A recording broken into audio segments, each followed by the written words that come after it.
हम इसका विरोध शुरू से करते रहे कि ये बिल कितना नुकसानदेह है, कितना खतरनाक है। आज़ादी से मुसलमानों को वंचित किया गया है। आज जो अन्याय मुसलमानों के साथ किया है, ये सरकार दूसरे धर्मों के साथ भी कर सकती है। ये सरकार अल्पसंख्यक विरोधी है। ये सरकार मुस्लिमों के खिलाफ नफरत का एजेंडा आगे बढ़ा रही है। देश भर में वक्फ अमेंडमेंट बिल को लेकर के जिस तरीके से तमाम जो मुस्लिम संगठन हैं वो विरोध प्रदर्शन कर रहे थे, तमाम सरकार और राजनीतिक दलों के खिलाफ उन्होंने अपना एक प्रोटेस्ट किया था कि कहीं ना कहीं इसका जो राजनीतिक दल है वो इसका समर्थन ना करें और वो एक्ट में तब्दील ना हो। इसके तमाम कोशिशों के बावजूद भी ये जो है दोनों सदनों से पास हो गया। अब राष्ट्रपति का मुहर भी लग गया है। अब ये जो वक्फ बिल है वो एक्ट में तब्दील हो चुका है। ऐसे में जमाते इस्लाम हिंद के जो अभी हमारे साथ वाइस प्रेसिडेंट हैं सलीम इंजीनियर जी, ये क्या कुछ कहना चाहिएगा इसको लेकर के, क्या आगे की रणनीति क्या है? अब तो ये एक्ट हो चुका है। देखिए, ये हम इसका विरोध शुरू से करते रहे और जब इसको जॉइंट पार्लियामेंट्री कमेटी को दिया गया तब भी हमने अपनी बातें जॉइंट पार्लियामेंट्री कमेटी के सामने रखी कि ये बिल कितना नुकसानदेह है, कितना ख़तरनाक है। ये बिल मुसलमानों को या वक्फ़ को फ़ायदा पहुंचाने या उसको बेहतर बनाने वाला नहीं है, बल्कि वक्फ़ को ख़त्म करने वाला और वक्फ़ की जायदादों पर कब्ज़ा करने वाला और जिनके अभी भी नाजायज़ कब्ज़े हैं वक्फ़ की जायदादों पर, उन कब्ज़ों को एक तरह से जायज़ ठहराने वाला ये बिल है, जो मुसलमानों को उनके धार्मिक जो ऑटोनॉमी है, उनकी जो धार्मिक अपने संस्थानों को मैनेज करने की जो आज़ादी संविधान में सब धर्म के लोगों को दी गई है, उस आज़ादी से मुसलमानों को वंचित किया गया है, सिर्फ मुसलमानों को। तो ये एक पक्षपातपूर्ण है, डिस्क्रिमिनेटरी है, संविधान के ख़िलाफ़ है और समाज में दूरियां पैदा करने का एक माध्यम बनेगा। और सरकार अपने राजनीतिक फ़ायदे उठाने के लिए और देश में अपनी सत्ता को मजबूत करने के लिए इस तरह का कदम उठा रही है, जो देश और इस देश के और समाज के लिए बहुत नुकसानदेह है। ये बिल, ये कानून सिर्फ मुसलमानों के लिए नुकसानदेह नहीं है, इसके आप दूर तक असरात देखेंगे तो दूसरे धर्म के लोगों पर भी और दूसरे संस्थानों पर भी इसका असर आएगा। और इससे जो समाज अभी कह रहे हैं दूसरे धर्मों के लोगों पे इसका असर आएगा, वो कैसे होगा?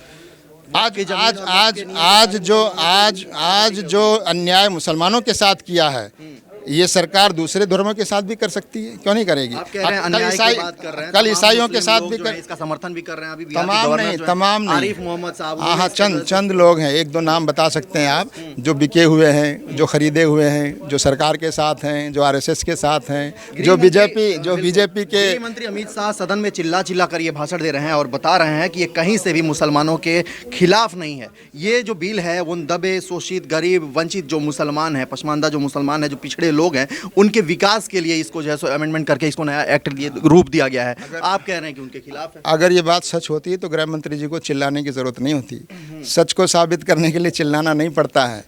ये बिल मुसलमानों के विरोध में है, ये बिल मुसलमानों को नुकसान पहुंचाने वाला है। सारे देश का मुसलमान इसके विरोध में है, सारे संगठन उसके विरोध में हैं और विपक्ष की पार्टियां उसके विरोध में हैं। 232 सांसदों ने लोकसभा में उसके विरोध में वोट किया है, 95 सांसदों ने राज्यसभा में वोट किया। इतने बड़े विरोध के बावजूद अगर ये सरकार अपनी डिक्टेटरशिप और अपनी फासिस्ट नीतियों को और समाज को बांटने वाली नीतियों को आगे बढ़ाती है, बिल्कुल अमित शाह ने कहा कि ये लोकतंत्र है और जो संविधान जो सदन से पास हो गया, ये लोकतांत्रिक डिक्टेटरशिप है कि आपके पास नंबर अगर ज़्यादा हैं तो आप किसी भी तरह का कानून बनाएंगे।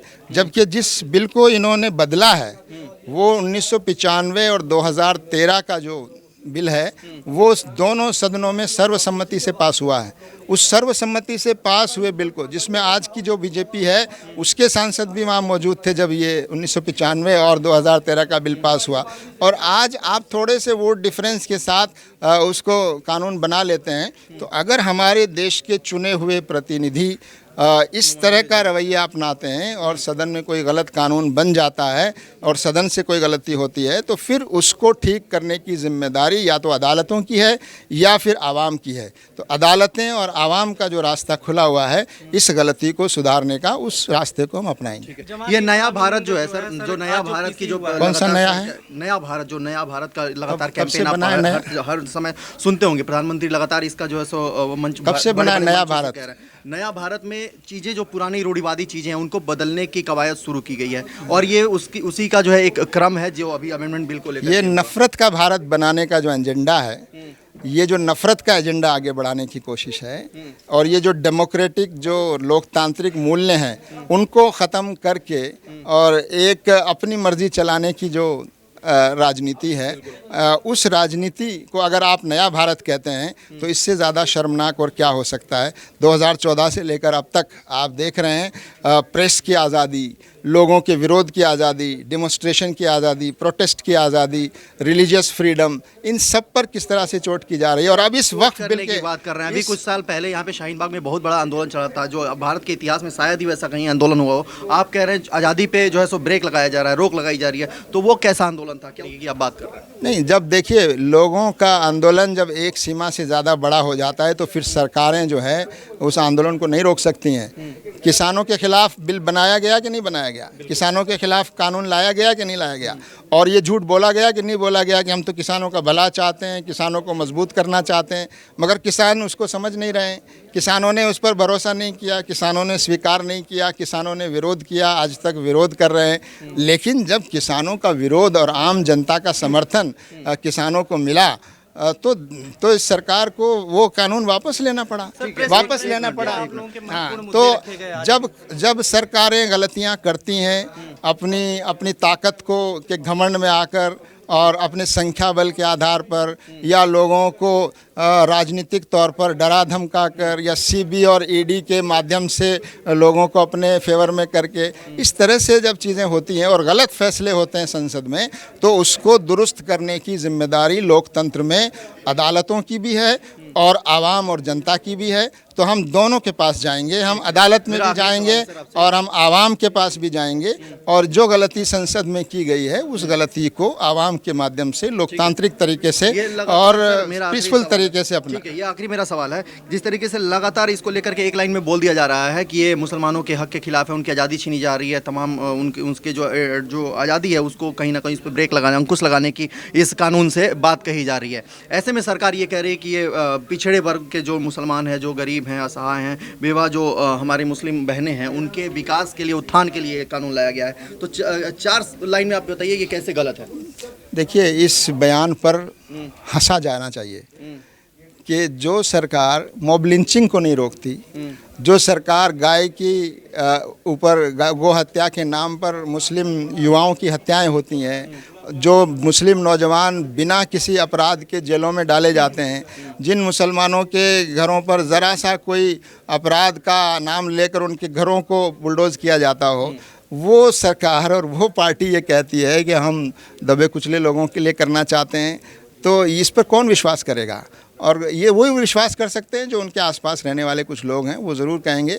लेकिन ये सरकार अल्पसंख्यक विरोधी है, ये सरकार मुस्लिमों के खिलाफ नफ़रत का एजेंडा आगे बढ़ा रही है, इसमें कोई शक नहीं है। ये सरकार माइनॉरिटीज़ और दलित विरोधी है, ये सरकार महिला विरोधी भी है, और ये सरकार जो है आम युवाओं के भी खिलाफ है कि युवाओं के जो मसले हैं रोज़गार के और अनएम्प्लॉयमेंट के, उन मसलों पहली बार वक्फ बोर्ड में यहाँ पे महिलाओं को स्थान दिया गया। पहली बार नहीं, आपको भी गलत मालूम है, और पार्लियामेंट में जो सत्ता में बैठे हुए लोग हैं वो भी झूठ बोल रहे हैं। 1995 का जो कानून जिसमें 2013 में संशोधन हुआ, सर्वसम्मति से हुआ, उसमें महिलाओं का रिप्रेजेंटेशन मौजूद है। इतना बड़ा झूठ पार्लियामेंट में बोला जा रहा है और आप जैसे मीडिया के लोग भी उसी झूठ को दोहरा रहे हैं। अफसोस की बात। आगे का क्या आपका रणनीति होगा अब इसको लेकर के, किस तरीके से? जो गलती पार्लियामेंट में चुने हुए प्रतिनिधियों ने की है और जिन लोगों ने इस बिल के विरोध में आवाज़ उठाई है, हम उनको धन्यवाद करते हैं, उनका शुक्रिया अदा करते हैं। और हम समझते हैं कि 232 सांसदों ने इसके विरोध में वोट किया लोकसभा में, 95 सांसदों ने राज्यसभा में इसके विरोध में वोट किया। इतने बड़े विरोध के बाद भी सरकार अपनी ज़िद और हठधर्मी पर अड़े हुए है और उसने जो है संख्या बल के आधार पर एक ऐसा बिल जो उसे राजनीतिक फ़ायदा पहुंचा सकता है, ऐसा उनका ख्याल है कि देश में मुसलमानों को अलग थलग करके या ये संदेश देके कि हम ही हैं जो मुसलमानों को दबा सकते हैं, जो मुसलमानों को की धार्मिक जो उनकी पहचान है उसको कमज़ोर कर सकते हैं, या मुसलमानों के साथ जो है एक तरह से उनको परेशान कर सकते हैं। ये मैसेज देकर एक ऐसी राजनीति आगे बढ़ाई जा रही है कि जो मुस्लिम समुदाय से जितनी नफरत करेगा वो उतना बड़ा राष्ट्रवादी कहलाएगा। ये जो और जिसको अपना राजनीतिक फ़ायदा तेज़ी से लेना है वो उतना ज़्यादा नफरत का एजेंडा आगे बढ़ाएगा। ये जो पिछले कुछ सालों से ये जो चल पड़ा है और इसमें एक होड़ लगी है लोगों के बीच में कि कौन कितनी नफरत फैलाता है, कौन कितना झूठ बोलता है, कौन कितना मुस्लिम समुदाय के खिलाफ जो है वो घृणा फैलाने की कोशिश करता है। ऐसे आरजेडी का जो तेजस्वी यादव ने बयान दिया है कि हमारी सरकार बनती है तो इस कानून को हम कूड़े में डाल देंगे, इस पर क्या आपकी प्रतिक्रिया? देखिए, जिन लोगों ने भी इस बिल के विरोध में वोट किया है, इस बिल के विरोध में बोला है, हम उन सबको शुक्रिया अदा करते हैं, धन्यवाद देते हैं। लेकिन हम ये समझते हैं कि ये जो गलत कानून बना है देश विरोधी है, समाज विरोधी है, मुस्लिम विरोधी है, संविधान विरोधी है। इस गलती को सुधारने के लिए हम अदालत भी जाएंगे और हम आम देश की जनता के पास भी जाएंगे, सिर्फ मुसलमानों के पास नहीं, पूरे देश की जनता को समझाएंगे और एक पब्लिक उस गलती को सुधारेगी जो गलती संसद में चुने हुए प्रतिनिधि किसी वजह से हो गई है, उस गलती को सुधारने